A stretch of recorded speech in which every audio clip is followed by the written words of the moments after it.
할렐루야. 한 주간 평안하셨죠? 우리 다 같이 마음을 모아서 수요일 저녁 예배를 성부, 성자, 성령의 이름으로 드리겠습니다. 우리 함께 사도신경 합니다. 나는 전능하신 아버지 하나님 천지의 창조주를 믿습니다.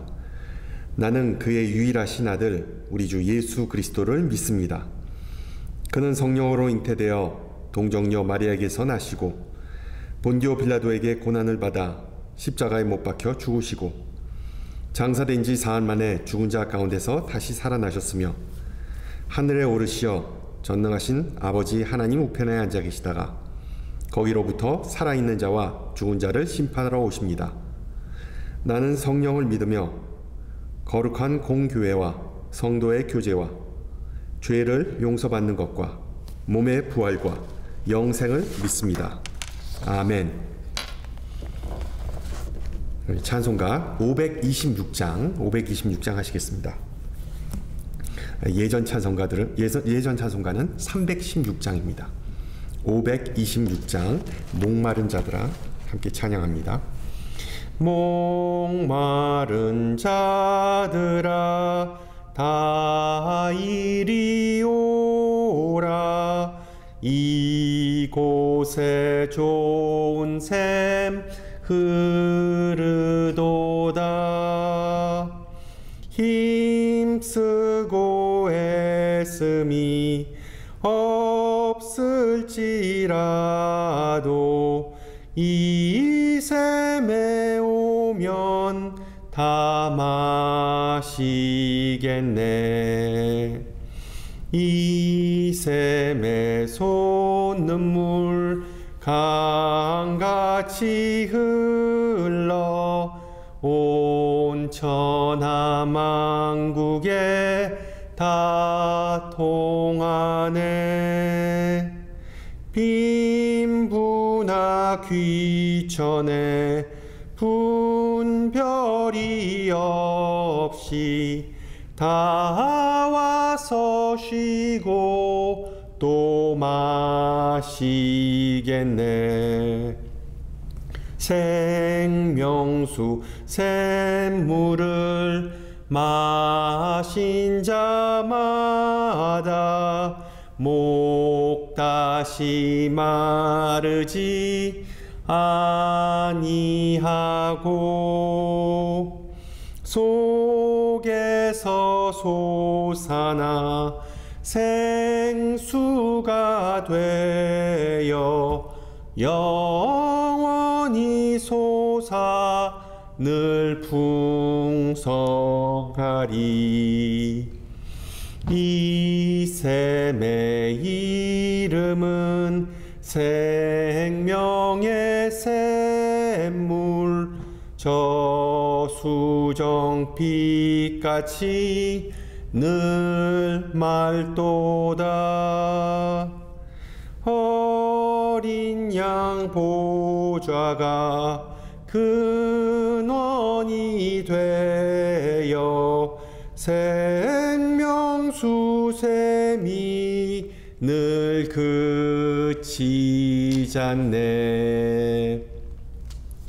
아멘. 하나님께서 오늘 저녁 우리에게 주신 말씀 예레미야서 2장 4절에서 13절입니다. 예레미야 2장 4절에서 13절 말씀. 제가 가진 성경으로 구약 성경 1051페이지입니다. 1051페이지. 예레미야 2장 4절에서 13절 말씀을 받들어 봉독합니다. 야곱의 집과 이스라엘의 집 모든 족속들아 여호와의 말씀을 들으라. 나 여호와가 이와 같이 말하노라. 너희 조상들이 내게서 무슨 불의함을 보았기에 나를 멀리하고 가서 헛된 것을 따라 헛되이 행하였느냐. 그들이 우리를 애굽 땅에서 인도하여 내시고 광야 곧 사막과 구덩이 땅 건조하고 사망의 그늘질 땅 사람이 그곳으로 다니지 아니하고 그곳에 사람이 거주하지 아니하는 땅을 우리가 통과하게 하시던 여호와께서 어디 계시냐 하고 말하지 아니하였도다. 내가 너희를 기름진 땅에 인도하여 그것의 열매와 그것의 아름다운 것을 먹게 하였거늘 너희가 이리로 들어와서는 내 땅을 더럽히고 내 기업을 역겨운 것으로 만들었으며 제사장들은 여호와께서 어디 계시냐 말하지 아니하였으며 율법을 다루는 자들은 나를 알지 못하며 관리들도 나에게 반역하며 선지자들은 바알의 이름으로 예언하고 무익한 것들을 따랐느니라. 그러므로 내가 다시 싸우고 너희 자손들과도 싸우리라. 여호와의 말씀이니라. 너희는 기띔 섬들에 건너가 보며 게달에도 사람을 보내 이 같은 일이 있었는지를 자세히 살펴보라. 어느 나라가 그들의 신들을 신 아닌 것과 바꾼 일이 있느냐? 그러나 나의 백성은 그의 영광을 무익한 것과 바꾸었도다. 너 하늘아, 이 일로 말미암아 놀랄지어다. 심히 떨지어다. 두려워할지어다. 여호와의 말씀이니라. 내 백성이 두 가지 악을 행하였나니 곧 그들이 생수에 근원되는 나를 버린 것과 스스로 웅덩이를 판 것인데 그것은 그 물을 가두지 못할 터진 웅덩이들이니라. 아멘. 며칠 전에 교회에 온 우편물을 이렇게 확인하던 와중에 눈에 띄는 홍보물을 발견했습니다. 바로 성지순례에 관한 프로모션 광고였습니다. 제가 기억하기로 요 근래 2년 동안, 그러니까 팬데믹이 시작된 이래 성지순례에 관한 홍보물을 받아본 기억이 단 한 번도 없었습니다. 그러면서 드는 생각이, 뉴스에서 보도된 것처럼 요즘 여행객들이 부쩍 늘었나 보구나. 여행 대란이 실제로 벌어지는구나 라는 생각이었습니다. 또 다른 한편으로 이 미국의 문호이자 유머리스트였던 마크 트웨인에 관한 일화가 생각났습니다.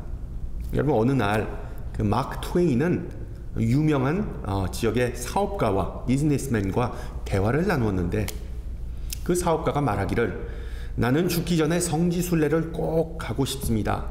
특히 시내산 꼭대기에 올라가서 큰 소리로 십계명을 읽고 싶습니다. 그러자 마크 트웨인은 이렇게 답했답니다. 나에게 더 좋은 생각이 있습니다. 당신은 그냥 집에 남아서 십계명을 지키는 것이 어떻습니까? 마크 트웨인과 마찬가지로 지금과 같은 불황, 정말 전 세계 경제가 어렵고 그리고 전쟁으로 인하여 뒤숭숭한 상황 속에서 성지순례가 과연 좋은 생각이냐는 개인적인 생각이 들기도 합니다. 여러분, 예전에 많은 교회가 적금을 들어서 성지순례를 기획하는 그런 때가 있었습니다. 물론 예수님이나 사도 바울의 사역 현장에 직접 가보는 것은 그 나름대로 신앙인에게 특별한 경험일 수 있겠지요. 그러나 만약에 우리 성도 여러분들처럼 이 캘리포니아에 사는 주민이 신세계를, 그러니까는 이스라엘 성지순례 가서 신세계를 경험할 수 있다는 기대감을 품고 여행을 떠난다면 아마 10중 8구 실망할 가능성이 큽니다. 그 이유는 우리가 사는 이곳 캘리포니아와 그곳 이스라엘, 즉 팔레스타인 지역이 많은 평행, 많은 유사성을 가지고 있기 때문이죠.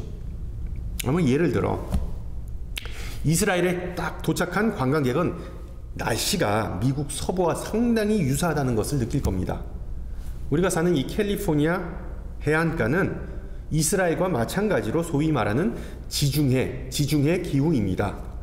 그러니까 여기 비가 오면 거기도 비가 오고, 여기가 지금처럼 무더우면 거기도 무더위입니다. 따라서 기후에 따른 풍경도 상당히 유사합니다.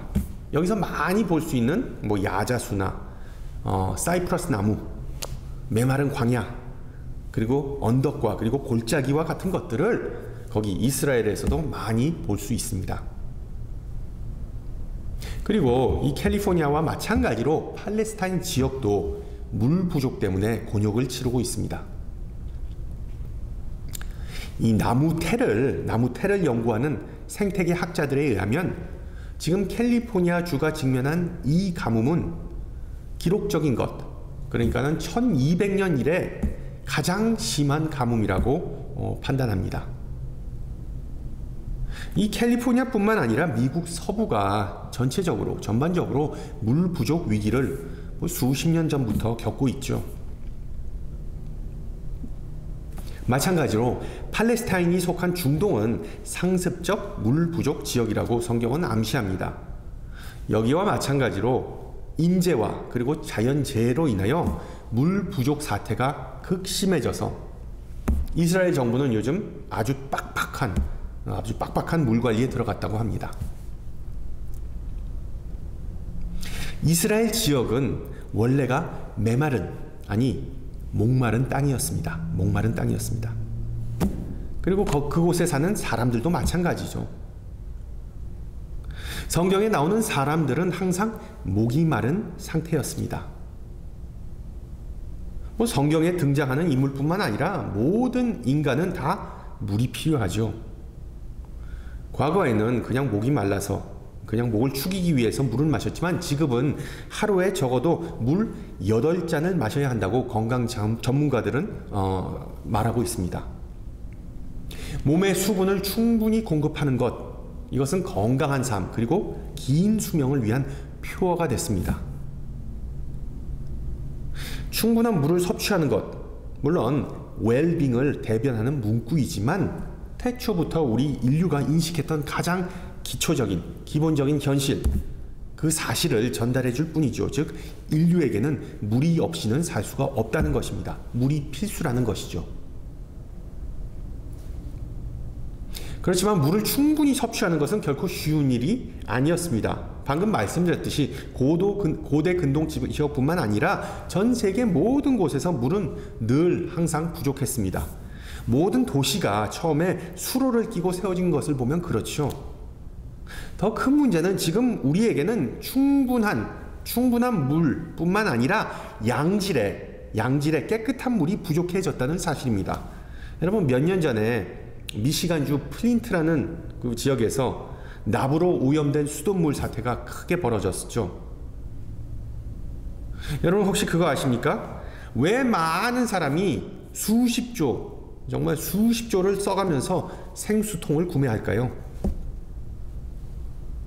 수돗물을 먹으면 죽을까봐 라는 설문조사 결과가 나왔습니다. 수돗물을 먹으면 생명이 위험해질 수 있다. 죽을 수 있다. 근데 아이러니하게도 가끔 플라스틱 통에 담긴 생수가 수돗물보다 더 안 좋을 수 있다는 사실이 밝혀졌습니다. 왜 있잖아요. 플라스틱 통에서 발생하는 환경 호르몬, 그러니까 물을 오래 그 플라스틱 통에 놔두면은 오히려 물이 안 좋아집니다. 그리고 또한 물을 공급해주는 그 지하수가 세균에 오염되면은 그 물통들도 그냥 큰일 나는 거죠. 목마른 땅, 목마른 사람들, 그리고 목마른 영혼이 성경에 다 등장합니다. 알다시피 성경에서 물은 상당히 강력한 영적 은유이자 상징입니다. 그리고 가장 대표적인 상징이 바로 조금 전에 읽은 예레미야서 2장에 등장합니다. 여러분, 이 본문의 배경을 좀 살펴보면 하나님은 분노한 재판관, 성토하는 검사로 등장하여 이스라엘 백성에 대한 혐의를 열거하십니다. 13절을 보세요. 그 혐의 내용. 내 백성이 2가지 악을 행하였나니 곧 그들이 생수의 근원되는 나를 버린 것과 스스로 웅덩이를 판 것인데 그것은 그 물을 가두지 못할 그러니까 갈라진 망가진 웅덩이들이니라. 여기서 등장하는 웅덩이라는 단어에 주목하시기 바랍니다. 웅덩이는 중동 지방에서 고대 근동 지방에서 아주 중요한 역할을 했습니다. 앞서 말씀드린 것처럼 팔레스타인 지역은 사막 기후입니다. 지중해 기후입니다. 성서 시대에는 지금처럼 수도관이 없었습니다. 따라서 구약의 사람들은 깊은 웅덩이를 파야만 했습니다. 보통 이 웅덩이가 어떻게 생겼냐면 가정집 1층이나 지하에 우기 동안, 그러니까 봄 시즌 동안 떨어지는 빗물을, 지붕을 타고 떨어지는 빗물을 저장해 놓은 마치 수영장을 연상케 하는 큰 풀이었습니다. 큰 저장고였습니다. 따라서 이 웅덩이는 건기에 아주 요긴하게 쓰였지만 문제는 물맛은 안 좋았다는 것입니다. 항상 씁쓸한 좀 비린내 나는 그런 맛이었죠. 왜? 비상시에만 사용하는 용도였기 때문입니다. 따라서 웅덩이의 유일한 목적은 극심한 가뭄 동안 생명을 지탱시켜주는 장치였습니다. 장치. 그리고 좋은 웅덩이의 특징은 바로 물이 새지 않도록 흘러가지 않도록 잘 가두어 놓는 것이었습니다. 아마도 물은 예레미야의 말씀을 들었던 아니면 기록을 보았던 사람들에게 아주 적절한 상징이었겠죠. 비록 구약 성경이 가나안 땅을, 그러니까 이스라엘 땅을, 팔레스타인 땅을 젖과 꿀이 흐르는 땅으로 비유하지만 가나안 정착 시절과는 지금, 그러니까 예레미야가 말씀을 선포했던 시점에는 상황이 많이 변하였습니다. 여러분 7절을 보세요. 내가 너희를 기름진 땅에 인도하여 그것의 열매와 그것의 아름다운 것을 먹게 하였거늘. 그러니까 옛날에 있었던 일이죠. 너희가 이리로 들어와서는, 그러니까 가나안에 입성해서는 내 땅을 더럽히고 내 기업을 역겨운 것으로 만들었다. 즉 예레미야 시절의 이스라엘 백성은 더는 비옥한 땅이 주는 혜택을, 풍성함을 누리지 못했다는 암시입니다. 왜? 비가 많이 멈췄기 때문에, 골짜기가 봄비로 채워지지 않았기 때문에 매번 물 부족 사태가 발생하였고 모든 생명이 위험에 빠졌다는 그런 암시이죠. 둘째, 물이라고 하면 이스라엘 백성의 머릿속에 가장 먼저 떠오르는 이미지는 바로 오래전에 출애굽한 선조들의 광야 생활이죠. 특히 모세를 통하여 하나님께서 그 바위로부터 물이 흐르게 하셨던 사건이 가장 먼저 떠올랐을 겁니다. 문제는 훨씬 후에, 왕조 시대가 시작한 후에 엘리야 시대에 있었던 그 3년이 넘는 가뭄 사건처럼 여호와 하나님은 더 백성에게 물을 공급해 주시는 하나님이 아니라는 생각이 이제 백성 머릿속에 자리 잡았습니다. 즉 하나님은 물을 풍요롭게 내려주시는 분이라는 이미지가 아니라 물을 정말 꼭 수도꼭지를 꼭 잠가버리듯이 물을 그냥 끊어버리시는 분이라는 그런 이미지가 강했었습니다.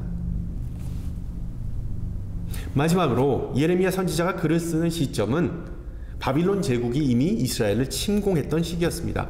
혹은 벌써 그 수도 예루살렘은 벌써 바빌론 군대에 의해 포위당한 상태였을 수도 있었습니다. 그 포위가 길어지면서 수도 방위군은, 이스라엘 사람들은 어쩔 수 없이 비상시에 쓰고자 했던 예루살렘 내에 있었던 수많은 웅덩이의 뚜껑을 열어보았지만 어떤 것들은 이미 깨져서, 흠이 나서, 갈라져서 물이 졸졸 새버리거나 아예 텅텅 비어버린 경우가 발생한 것이죠. 종합해보면 예레미야가 보기에 이스라엘 백성에게는 큰 문제가 있었습니다. 아니, 큰 문제에 봉착하였습니다.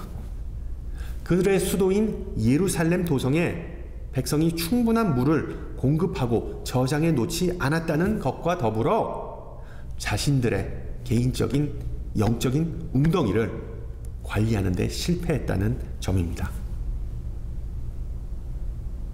뭐가 문제였을까요? 그들의 실수이자 실책이자 또한 그들의 혐의는 바로 야훼 하나님의 음성에 귀를 기울이기보다 무익한 것들을 따랐다는 것입니다. 쫓았다는 것입니다. 여기서 무익한 것들은 단순히 우상들만을 말하는 것이 아닙니다. 우상 숭배자들도 함께 가리키는 것입니다. 즉 하나님께서 보시기에 이스라엘 백성이 그 우상을 섬기는 주변 국가들의 빌붙고, 그리고 그들과의 외교 동맹을 통해서 바빌론이라는 큰 공통적인 적, 그 위기를 타파하고자 했던 시도, 그것은 단순히 어떤 정치적인 악수일 뿐만 아니라 우상 숭배와 배교적 행위였다는 뜻입니다. 하나님이 아니라 타국을 의지함으로 백성은 자신들의 물 웅덩이, 즉 자신들의 신앙을 망가지게 했던 것이죠. 그래서 예레미야는 이스라엘 백성이 물을 담아 놓을 수 없는 깨진 웅덩이보다 못하다고 비판하는 것입니다. 과거에는 하나님의 은혜와 평화의 말씀이 그들에게 꾸준히 흘러들어갔지만 내려졌지만 웅덩이 또는 그 바가지가 새고 있었기 때문에 그 귀한 물을 그냥 낭비하는 상황이 계속해서 이어져 온 것입니다. 결과적으로 백성의 영혼은 텅 비었고 메마르고 공허했던 것이죠. 그들의 이런 문제, 아니 어떻게 보면 우리들의 영적 문제를 해결하는 방법은 뭐가 있겠습니까? 해답은 간단합니다. 밑 빠진 독에 물을 계속 붓는 행위를 끊기 위해서는 그 깨진 독 또는 웅덩이를 떼우는 것입니다. 고치는 것입니다. 메꾸는 것입니다.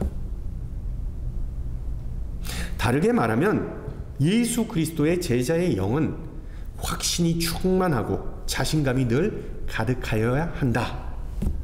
즉 우리가 잘 아는 표현 성령 충만해야 한다는 그것이 바로 영적 공허함을 피해갈 수 있는, 싸울 수 있는, 이길 수 있는 그런 공식입니다.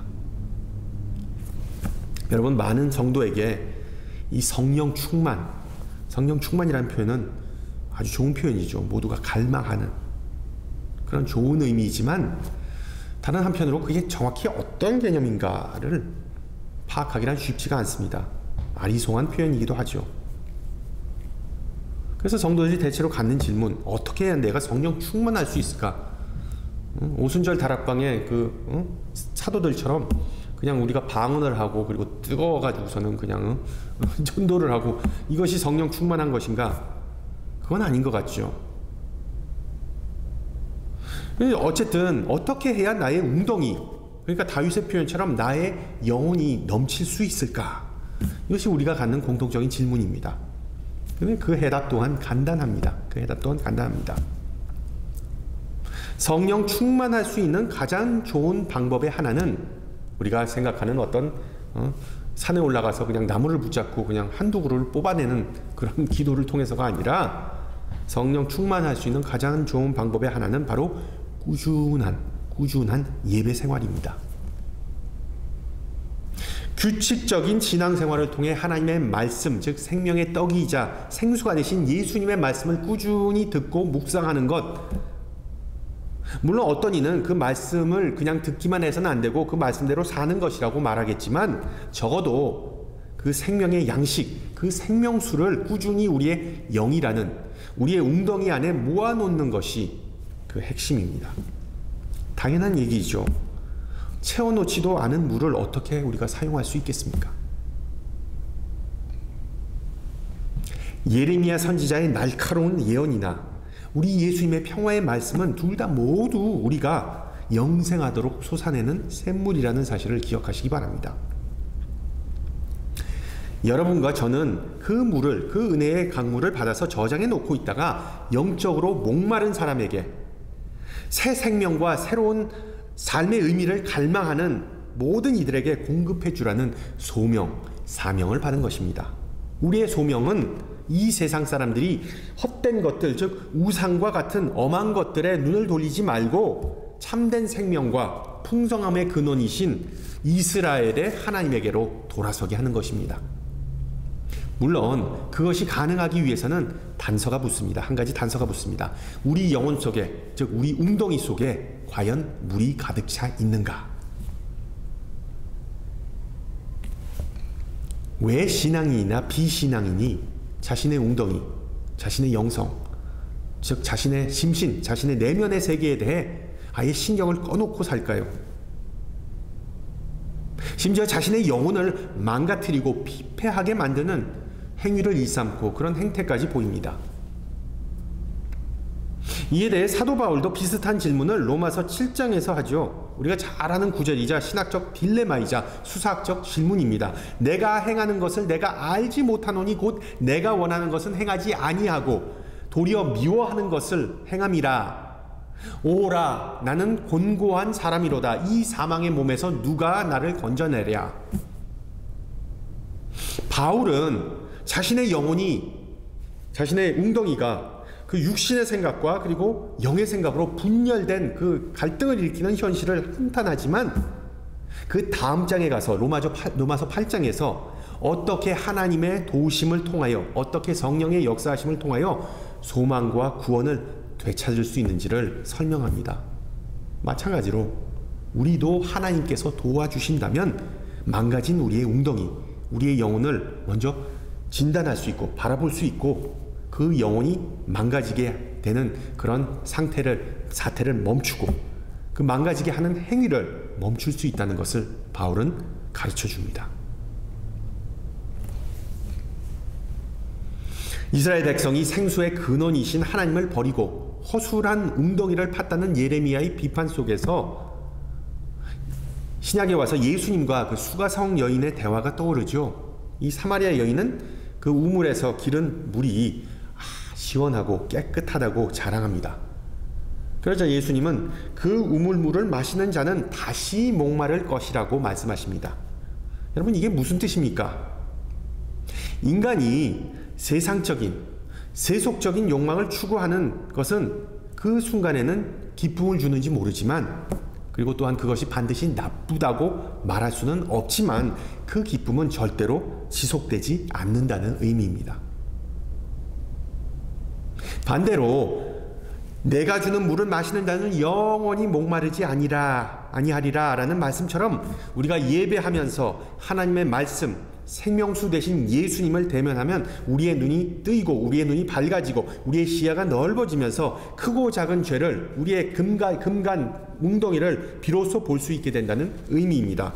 자신을 객관적으로 바라보게 되는 것, 그것은 바로 하나님의 임재를 경험하는 풍성한 삶의 첫 단계입니다. 성도 여러분, 예배는 우리의 삶이고 우리의 삶은 예배다라는 표현 한번 들어보셨을 겁니다. 예배는 삶이고 삶은 예배다. 무슨 알쏭달쏭한 수수께끼와 같기도 하고, 또 다르게 보면은 열심히 쉬지 않고 예배해야 한다, 예배에 목숨을 걸어야 한다는 식의 그런 추상적인 문구로 해석하는 분들이 많을 겁니다. 여러분, 이 말은 두 가지의 의미를 수반합니다. 첫째, 예배를 통하여 우리의 삶을 하나님께 드린다는 의미죠. 우리의 삶을 예배를 통해 드린다. 예배는 삶이다. 그 가장 대표적인 행위가 바로 찬양과 감사의 제사를 하나님께 올리는 것입니다. 동시에 다윗이 시편 81편에서 고백하듯이 하나님은 예배를 통하여 우리의 삶을 좋은 것으로 채워주신다는 뜻입니다. 그것이 바로 삶은 예배다.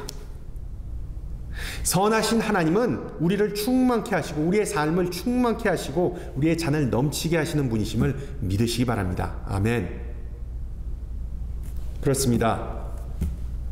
우리가 교회에 나와서 예배하면 그냥 대략 한 시간 정도 이 긴 장의자에 이렇게 앉아 있다가 기도하자 그러면 기도하고, 찬송하자 그러면 찬송 몇 곡 부르고, 설교 듣고, 폐회하는, 헤어지는, 흩어지는 아주 경직된, 반복되는 구조와 패턴을 따라가는 듯 합니다.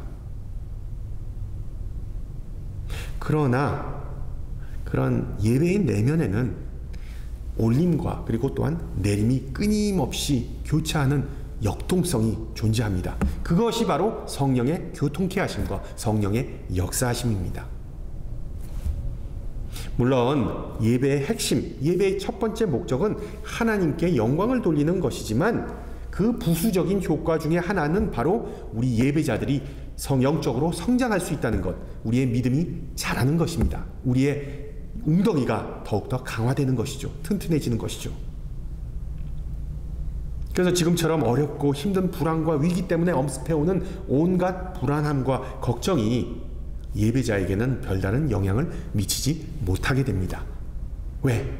예배할수록 내 은행 계좌에 돈이 얼마나 있는지, 아니면 어느 정당이 지난 선거에서 승리하였는지가 내 삶에 큰 영향을 미칠 수 없다는 사실을 예배자는 깨닫게 되기 때문입니다.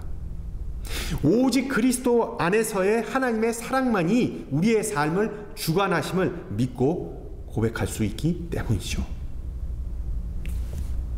이처럼 예배를 통하여 우리의 영혼, 우리의 웅덩이를 채우고 그 웅덩이를 더욱더 굳건하게 하는 것, 유지하는 것, 이것은 이 세상이 추구하는 방식과 완전히 엇갈리는 다른 상이한 방식입니다. 우리 한국 사람들이 속도, 스피드, 빨리빨리 문화를 좋아한다고 유명하지만 여러분, 빨리빨리 싫어하는 사람 이 세상에 아무도 없습니다. 세상에 그 어떤 사람이 빠른 대처, 신속한 결과를 싫어하겠습니까? 예를 들어 대부분 사람은 철저한 식생활보다 종합 비타민 몇 알 삼키는 것을 선호합니다. 규칙적인 운동과 건강관리하는 것은 싫어하고 10일 만에 효과를 볼 수 있는 기적의 다이어트 프로그램을 선호합니다. 어떤 문제가 발생하면 해당 전문가를 직접 만나서 자문을 구하기보다 인터넷에 들어가서 검증되지도 않은, 카더라 하는, 때로는 해로운 정보를 신봉하는 것이, 아예 그냥 거기에 블라인드 되는 것이 현대사회를 살아가는 우리의 특징이자 모습입니다. 영적인 문제에 관해서도 마찬가지죠.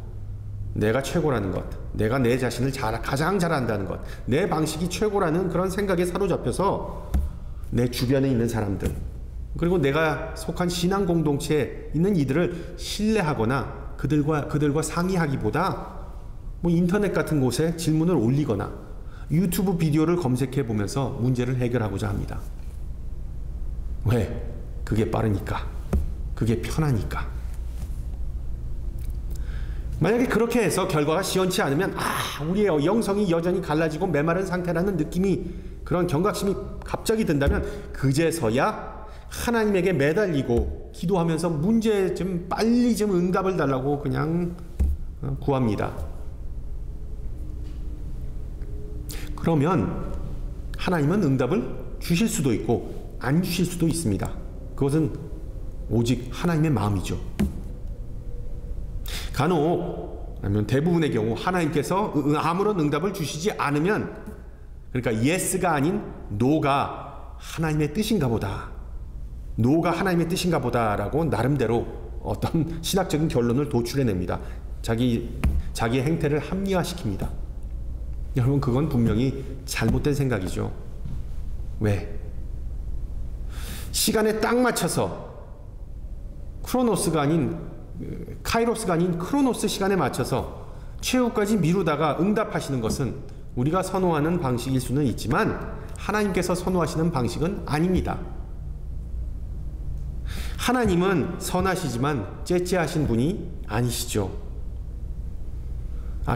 방금 전에 말씀드렸듯이 하나님은 크로노스의 하나님이 아니라 카이로스의 하나님입니다. 그때의 하나님입니다. 오직 하나님의 때를 도래하면 그때 역사하시는 분입니다. 하나님께서는 주로 단기적이 아니라 장기적인 안목을 가지고 역사하시는 분입니다. 여러분, 예레미야서의 핵심 주제 중에 하나가 바로 언약입니다. 언약, 영어로 covenant.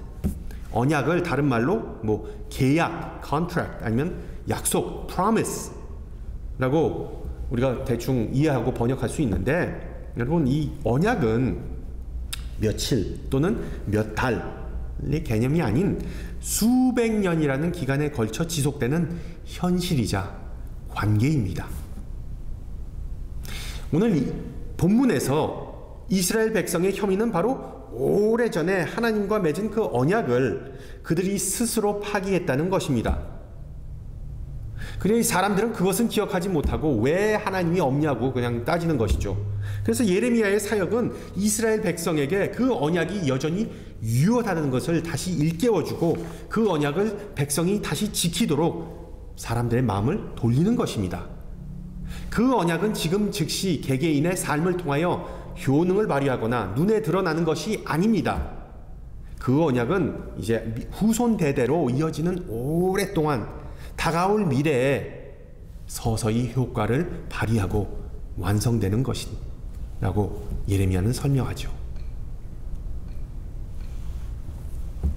신실하신 하나님의 역사는 오랜 세월을 통해 이루어진다라는 예레미야의 설교는 구약시대에도 인기가 없었고 지금도 인기가 없습니다. 지금 많은 신앙인은 다 개인주의적인 영성, 자기 중심적인 믿음을 갖고 있기에 여전히 벼락치기를 좋아합니다. 크로노스 신앙을 갖습니다. 그러나 평상시에 우리의 웅덩이, 저수지에 물을 꾸준히 채워넣고 더 중요한 것은 그 웅덩이를 잘 관리해야 한다는 사실을 신앙인들은 자주 망각합니다. 물통에 물이 없으니까, 영적으로 비실비실하니까, 어려움이 닥쳐오면 견디지 못하고 픽 쓰러지고 하나님도 주변 사람들도 심지어 나 자신마도 눈에 안 들어옵니다. 여러분 기억하세요. 항아리와 웅덩이는 분명히 다릅니다. 전자 항아리는 하루 먹을 물을 잠깐 저장해 놓지만 후자는 나중에 먹을 물을, 어려울 때에 먹을 물을 미리 저장해 놓는 용도입니다. 물론 항아리에 있는 물은 아침에 우물에서 갓 길러온 물이기에 더 시원하고 맛도 좋습니다. 그러나 영적 가뭄이 길어질수록 웅덩이의 그 진가를 발휘하게 되는 것이죠.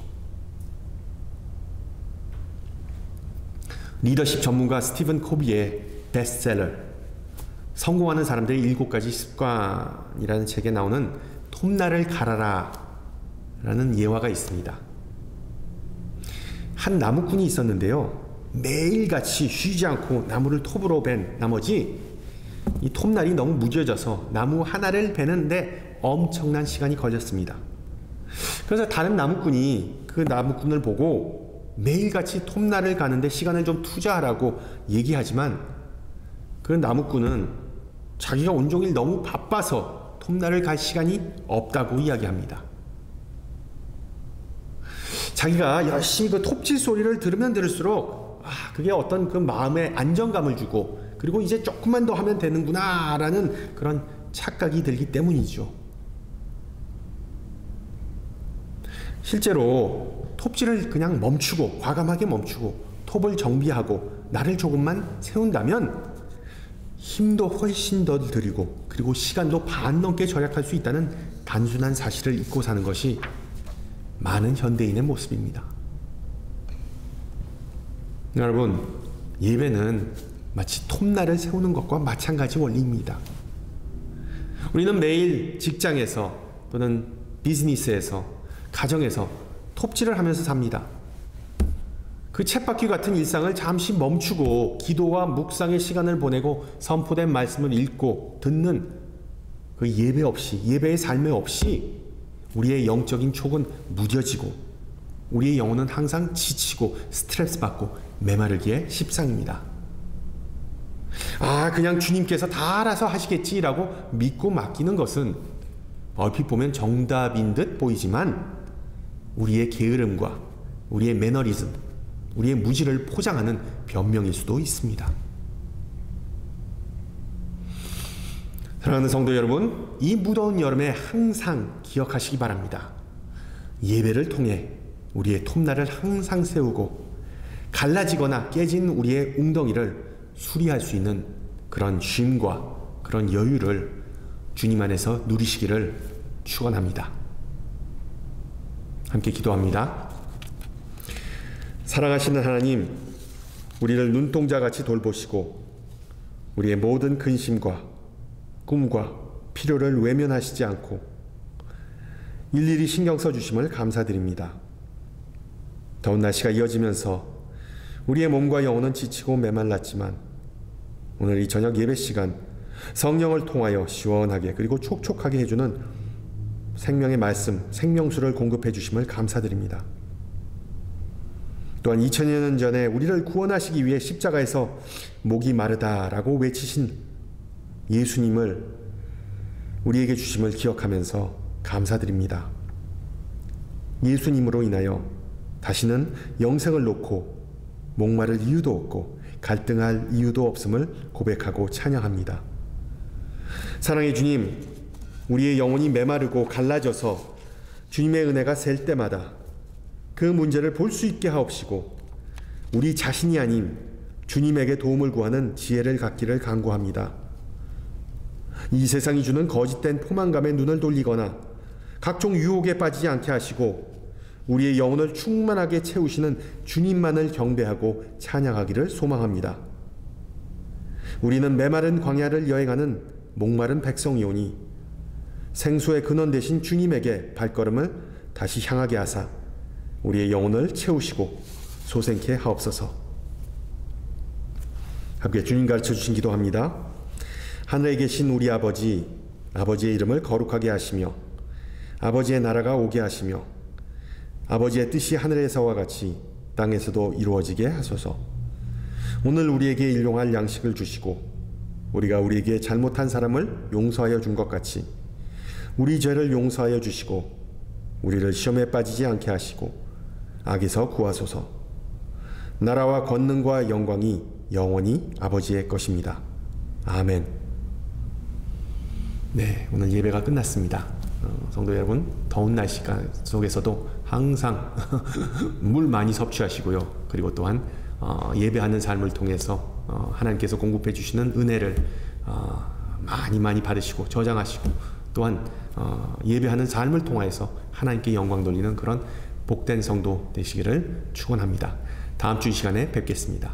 샬롬.